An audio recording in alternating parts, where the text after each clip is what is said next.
Magandang araw mga boss. Share ko lang po sa inyo. Sa mga naka-XRMFI natin dyan, 125, na naghahanap ng bearing sa kanilang gulong, harap at likod, at hindi pa alam yung sukat.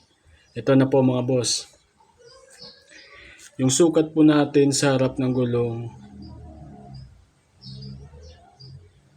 ay 6201 mga boss. 6201 po yung sukat natin. Yung bearing size sa harap. Magkabilaan po yan mga boss, magkabilaan.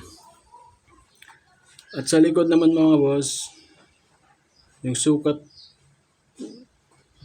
yung bearing size sa likod, 6301 mga boss.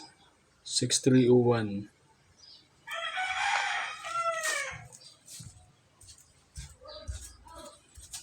Magkabilaan po yan mga boss. Yun po yung sukat sa likod. 6301 magkabilaan. 6301. Salamat mga boss. Sharing is caring.